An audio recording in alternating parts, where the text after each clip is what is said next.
E agora eu quero convidar a nossa próxima palestrante, que vem lá de Indaiatuba, a doutora Bruna Couto, que é advogada, é formada pela Unimax de Indaiatuba, pós-graduada em Direito Empresarial e especializada em contratos empresariais. Fundadora e presidente da Comissão de Empreendedorismo Legal da Subseção de Indaiatuba, membro da Comissão Estadual de Empreendedorismo Legal da OAB São Paulo e nossa coordenadora regional da região, terceira região, que é da região de Campinas, Indaiatuba. Vem para cá, Bruna, é um prazer tê-la conosco. Vai falar sobre fidelização de clientes. Boa tarde, pessoal. Que responsabilidade me colocarem aqui depois do Dr. Márcio, hein? Poxa vida, sacanagem isso, esse show, essa aula que ele deu para nós.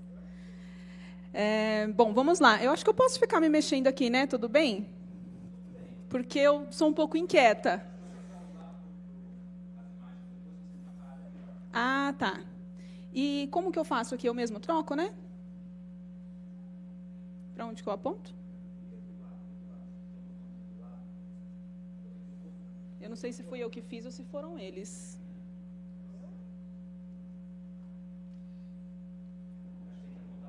Para lá?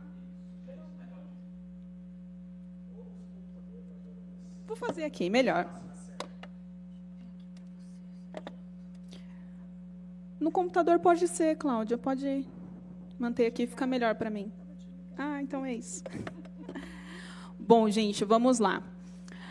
Eu queria primeiro agradecer o Nelson pelo convite e dizer para vocês que eu fico realmente muito feliz de estar aqui dividindo este palco com esses nomes, essas celebridades que nós temos, porque provavelmente todos vocês nem me conhecem.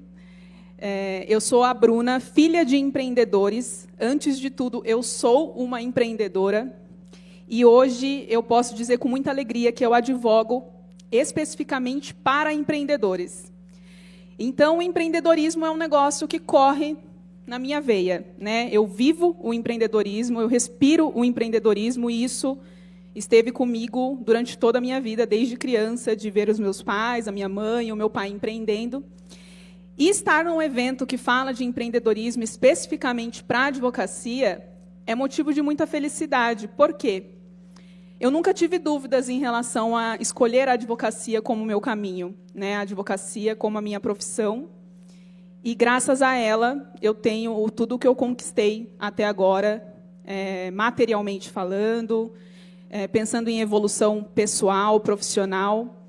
Então, por ter essa história com o empreendedorismo, estar num evento que fala de empreendedorismo específico para os advogados, eu realmente fico muito lisonjeada.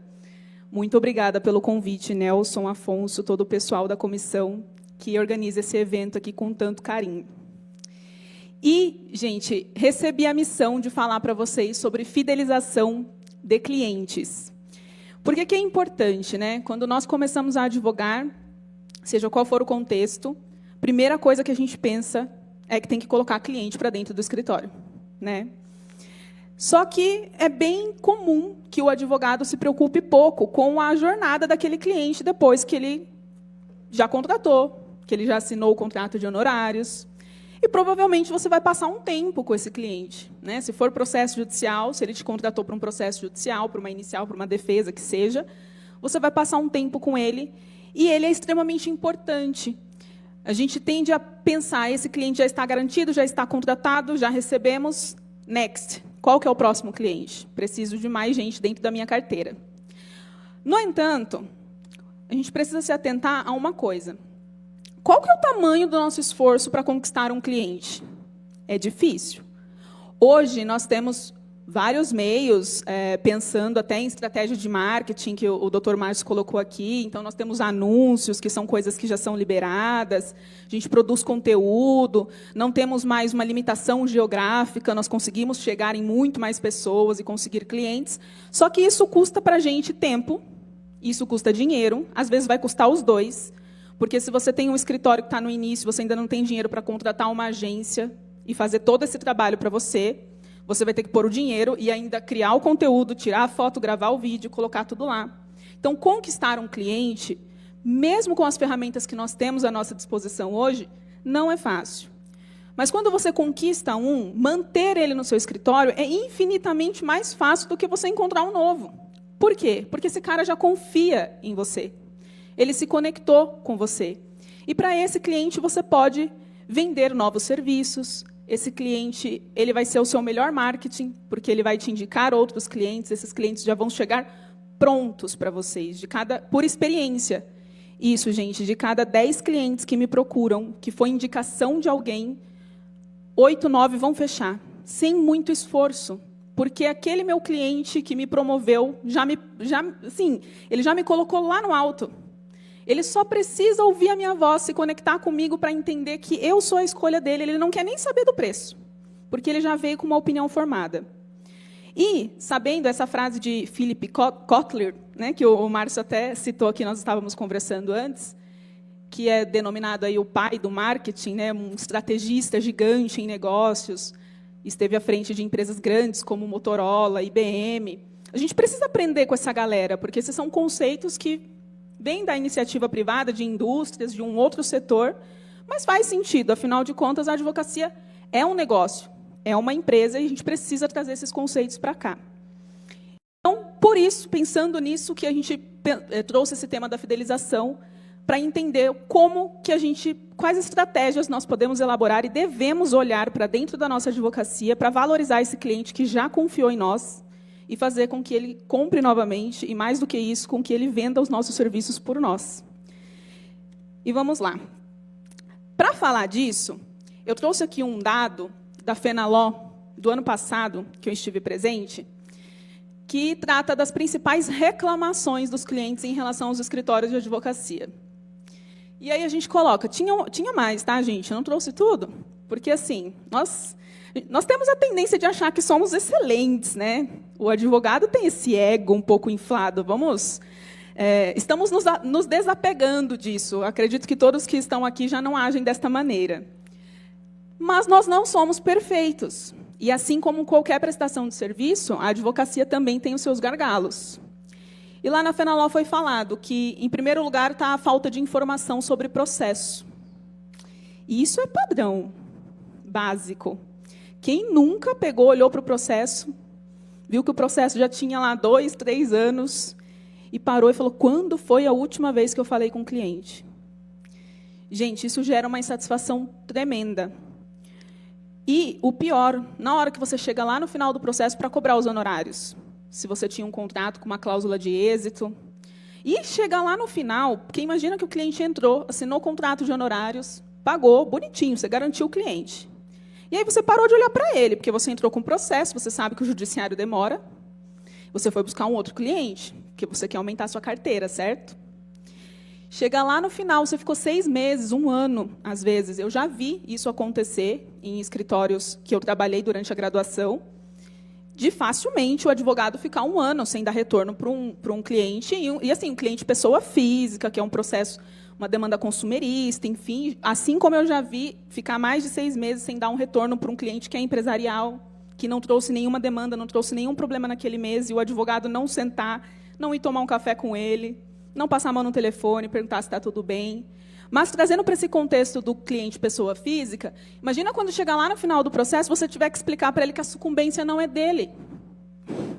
Porque o cliente, muitas vezes, não entende. Você ficou tanto tempo distante dele, que ele vai achar que você está pegando o dinheiro dele, que você está querendo enganar. E isso é muito verdadeiro. Tanto que entra aqui na pesquisa como o primeiro lugar da insatisfação dos clientes em relação aos escritórios de advocacia. E a segunda são advogados não especializados. E isso está muito conectado com a nossa vontade de colocar cliente para dentro, no início da advocacia. A gente meio que não pode perder a oportunidade. Muitas vezes, nós estamos meio que atirando para todo lado, até para se descobrir, né? Isso é bem comum. Porém, os clientes percebem. Eles percebem tanto que entrou aqui mais uma vez na pesquisa. Se o cliente não entende o que você fala, se ele não sente segurança no que você fala, porque não é a sua especialidade, porque não é a área que você gosta, e aí, com perdão da palavra, que você tem tesão em atuar, em trabalhar, o cliente vai sentir, porque o seu entusiasmo vai ser menor. Você vai estar ali advogando naquela área, pensando no dinheiro. Basicamente isso. E os clientes percebem isso. E mais, você corre um sério risco de prejudicar o cliente. Porque se você não é especializado naquela área, muito provavelmente existem algumas peculiaridades que são só daquele tipo de causa que acontecem durante o processo, que você só sabe se você é especializado. Então, aqui nós temos um outro gargalo da advocacia. No início, a gente precisa tomar muito cuidado. Nesse ponto, parcerias, que era uma outra coisa que estávamos falando aqui no horário do almoço. Não precisa deixar de pegar o cliente. Busque as parcerias. A doutora, não vou me recordar o nome que falou aqui antes, falou muito disso. Pega na mão do outro, faz uma parceria, é muito melhor, porque você não coloca em jogo a reputação do seu trabalho e, muito mais sério do que isso, o direito do seu cliente, que pode ser prejudicado pela sua falta de experiência, sua falta de especialização naquele tema. E temos, em terceiro lugar, a capacidade de atendimento. Olha só, o cliente ele percebe se o escritório é uma bagunça, se você demora muito para responder, se muitas vezes você nem responde, se ele nunca consegue falar com você só com a secretária ou só com o estagiário. Ele entende que você colocou ele e mais um monte de gente para dentro da sua carteira, mas você não está conseguindo, você não é capaz de atender. E tudo isso, gente, anda na contramão da fidelização do cliente, porque ele sente. Você não fideliza um cliente que ficou sem resposta em relação ao processo dele, que não sabe o que está acontecendo, que passou um ano e meio. Você não fideliza um cliente que você nunca consegue responder, porque você está sempre na correria fazendo outras coisas. A gente sabe que a advocacia é complicada, é muita coisa para fazer, mas você precisa se preparar para isso. Você precisa se programar. Você não vai colocar um monte de gente dentro do escritório se você vai abandonar esses clientes. Você precisa fidelizar, porque você sabe que fidelizar e continuar com ele lá é bem mais barato do que conquistar novos clientes. E aí, pensando nisso, eu trouxe aqui para nós 3 dicas para irmos contra essas reclamações, fidelizar esses clientes e reduzir essa triste estatística, digamos assim, essa pesquisa. Tão feio, né? Tão feio pensar que o advogado presta um serviço ruim. Nós prestamos serviços como arquiteto, como advogado, como qualquer prestador de serviço liberal. Né? Por quê? Por quê? Que a gente não vai fazer nada em relação a isso? E essas 3 dicas, gente, não necessariamente envolvem investimento, dinheiro. Às vezes são coisas simples que você faz para valorizar, para cuidar muito mais do cliente que você já tem dentro do escritório. A primeira delas é cultivar um relacionamento de proximidade, que é basicamente isso que nós falamos agora. O processo, ele demora. A gente sabe, demora mesmo. Mas por que não dar um toque no cliente? Olha, não andou agora, ou a próxima fase do processo é essa, ou o juiz decidiu assim, assim, assado, enfim. Transforme isso numa linguagem que o seu cliente vai entender, mas não deixe de atualizá-lo. Ou, olha, não andou o processo, faz 2, 3 meses que está parado, eu já fiz uma petição, já fui lá no fórum. Ah, Bruna, mas não dá. Não dá, porque quem tem 30, 40, 50, 100 processos faz isso, mas eu tenho muito. Então, existem ferramentas hoje no mercado que você consegue contratar, ele vai meio que traduzir o andamento daquele processo e vai entregar no SMS do seu cliente, no WhatsApp dele. Se você já está num outro patamar, se você já não consegue fazer isso de uma forma tão manual, tão artesanal, busque soluções e a tecnologia está aí para nos ajudar. Só que não deixe o seu cliente sem informação. O simples fato de você atualizar ele sobre o processo, mesmo que não tenha acontecido o andamento, faz com que você esteja muito mais próximo.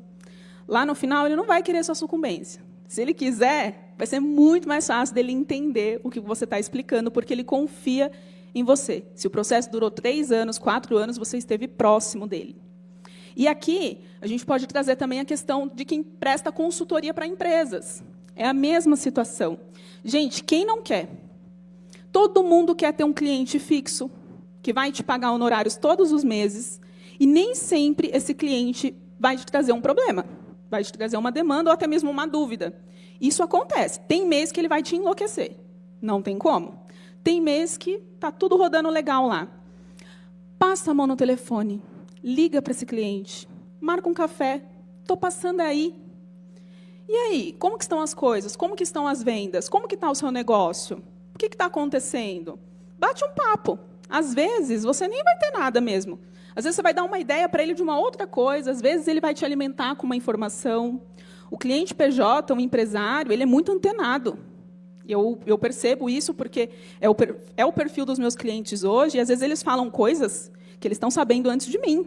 Eles são antenados com julgamentos, eles são, assim, online roteando, como diz a galera de hoje em dia. Eles são antenadíssimos.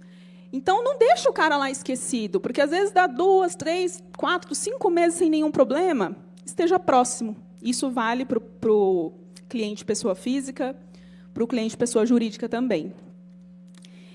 A segunda dica, que a gente vai combater aquele segundo problema, é especialize-se na área que você quer atuar. Né? Entenda verdadeiramente, tenha um interesse genuíno pelo problema, ou a consultoria que você dá, ou por que o cliente quer você ali, e mais do que isso, tenha clareza na sua comunicação. Porque, olha, no terceiro problema, até lá, fala da capacidade de atendimento.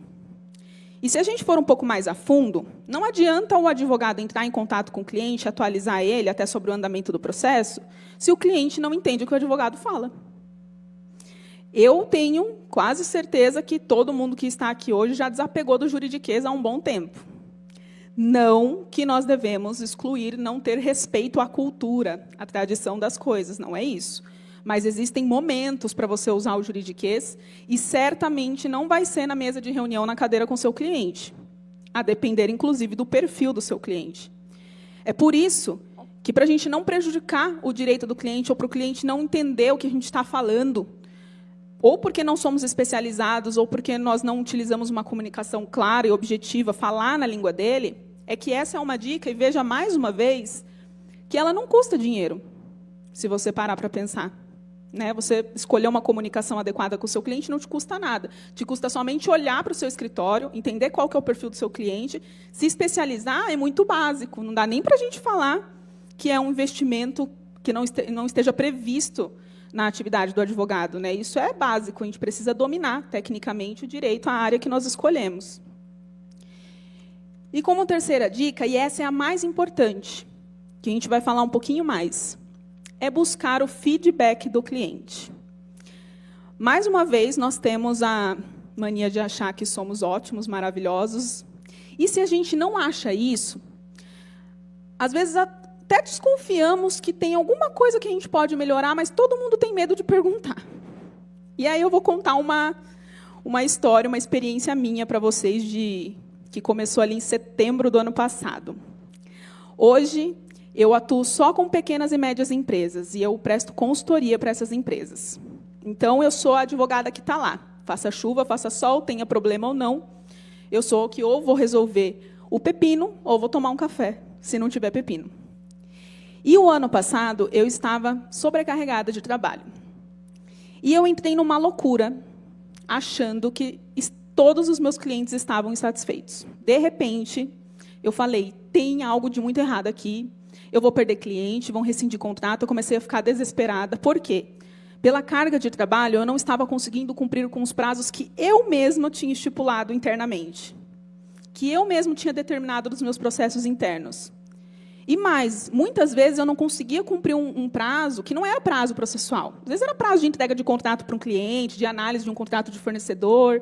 Eu não conseguia cumprir com esse prazo com ele, e embora fosse muito flexível, eu pudesse voltar lá e falar, olha, eu tive uma urgência, isso, aquilo, vamos renegociar, consigo entregar em tal data, isso me incomodava absurdamente. E eu comecei a entrar nessa pilha com medo de perder os clientes. Foi quando, em outubro do ano passado, isso começou ali em agosto, setembro, nessa mesma época aqui, um ano que eu passei por esse momento. Eu fui na FENALO do ano passado. Para quem não conhece aí a FENALO, a maioria aqui de São Paulo conhecem, né, o maior congresso / feira da América Latina de Direito. E fui como congressista do painel de pequenos e médios escritórios, gestão para pequenos e médios escritórios. E aí descobri lá, por mais simples que seja, eu tive que ir até lá, para descobrir a maravilha que é uma pesquisa tão simples de NPS.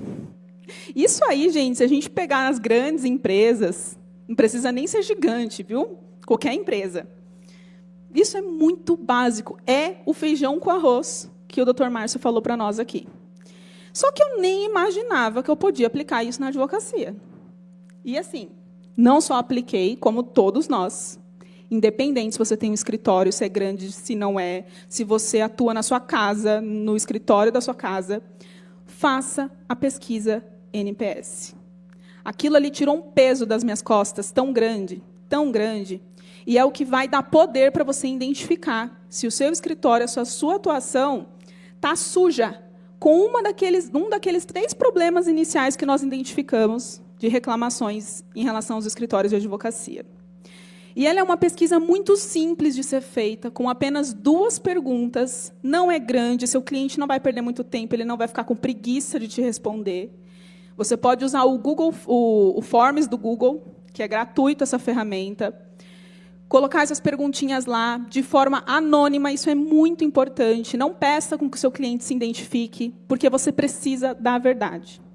Por mais que doa, gente, se ele tem alguma coisa a reclamar, deixa ele reclamar, que é isso que vai fazer com que você melhore e implemente ali estratégias e atividades que fidelizem ele com você. E também para você não ficar ressentido. Porque, às vezes, é um cliente master que você acha que você está arrasando, ele vai falar mal de você, você vai saber de onde veio, você vai ficar ressentido. Então, assim, deixa ele falar no anonimato. E a primeira pergunta que você vai colocar lá é, de 0 a 10, qual a possibilidade de você indicar os meus serviços a um amigo ou parente? Só. Deixa ele responder. Ele não está identificado nem nada.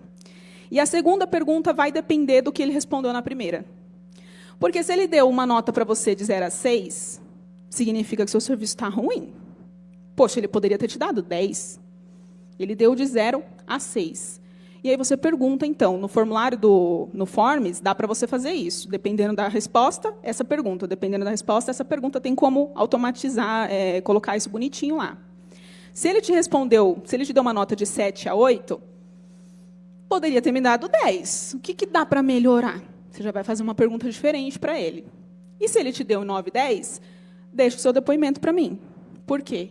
É um cliente que está fidelizado, ele gosta do seu serviço, ele te indica. E você vai usar até esse depoimento depois para fazer um merchan seu lá no seu site, para fazer um merchan seu nas redes, enfim, colocar uma prova social, que o pessoal diz, né? Chamam isso no marketing de prova social, de alguém falando bem de você para os outros. E depois que os clientes responderem essa pergunta, eles vão se enquadrar ali em 3 grupos, que são os clientes promotores, os passivos ou os detratores.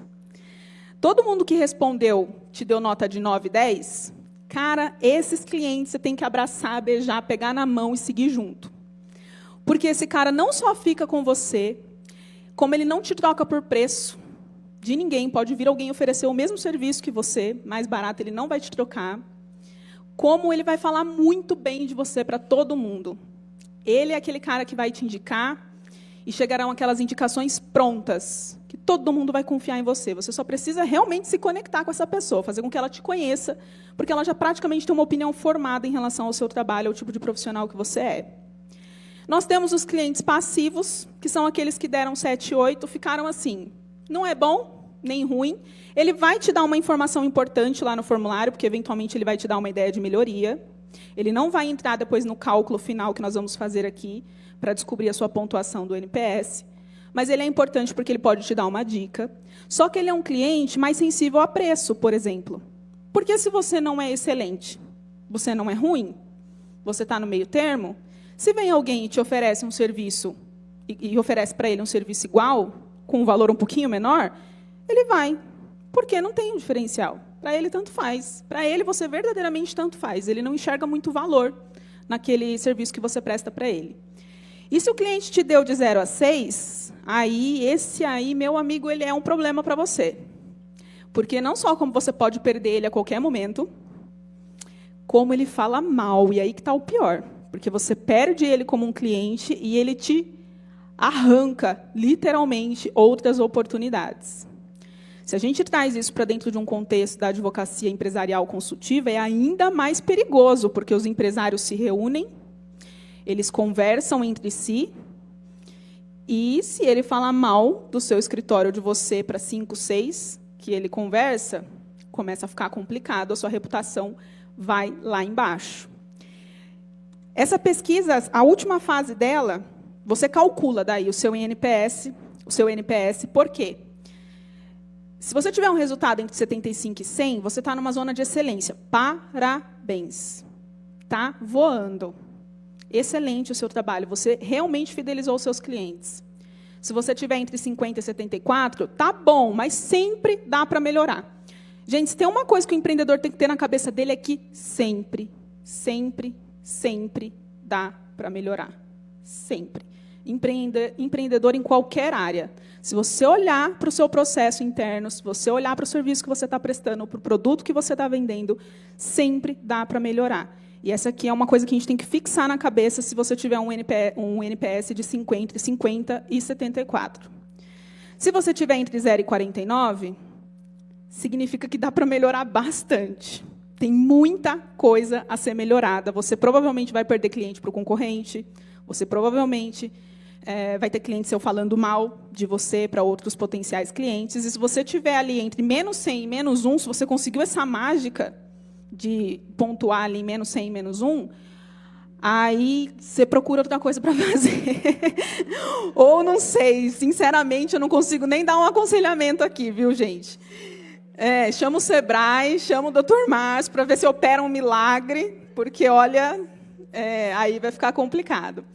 E essa continha, o que você vai fazer? Respondeu os seus clientes. E mande para os clientes mais estratégicos, tá? Porque é deles que você tem que saber a opinião.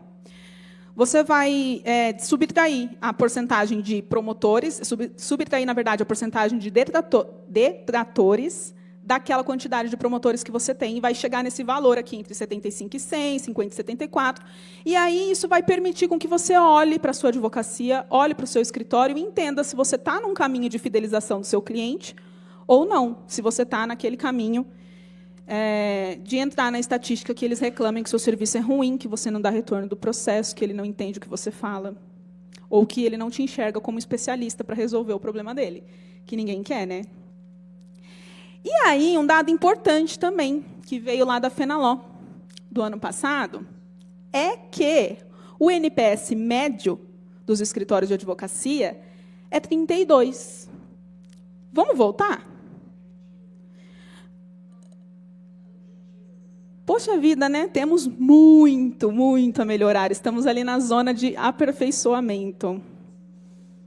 E, um dado importante, tá? Que eu vi, eu não coloquei aqui, até por uma falha minha, mas eu li a respeito disso, que os outros prestadores de serviços que se enquadrariam, que colocariam aí do lado dos profissionais liberais, nós, enquanto advogados autônomos, eles têm um NPS de 56. Ou seja, estamos muito mal na fita. E aí, gente, sabendo disso, sabendo que existe reclamação, sabendo que custa muito mais caro você conquistar um novo cliente do que manter um cliente que já confia em você, e mais, sabendo que é muito mais fácil você vender novos serviços para quem já é seu cliente, porque ele já te confia, ele já te confiou a causa dele. Então, se ele tem um problema de um familiar, ele vai querer que seja com você. Se é um empresário, tem uma outra demanda que é de família, ele vai querer que seja com você. Mas eu não atendo. Aí que entra a sua inteligência, a sua sabedoria de buscar as parcerias corretas, né? Gente tão bom quanto que você confie nessas outras áreas. E por que tudo isso é importante? Porque quem está lá entre nota 9 e 10, que está na zona de excelência, o boca a boca ainda é a melhor ferramenta de marketing que existe. Desculpem, gente, eu sei que existe Instagram, que existe CEO de escrever no blog e todo mundo achar você no Google, que o conteúdo se perpetua, que o vídeo no YouTube vai te dar dinheiro, enfim, eu sei. Só que nenhum desses métodos vai fazer com que o cliente chegue tão pronto para comprar com você do que aquele que te indicou. Por isso que é tão importante a gente parar, olhar para ver quais são as estratégias que estamos adotando de fidelização do nosso cliente e aproveitar essa oportunidade de quem já está na sua carteira, de quem já está dentro de casa, para você aumentar o faturamento, aumentar a receita do seu escritório. É isso, gente, que eu tinha para falar para vocês. Muito obrigada pela atenção de todos.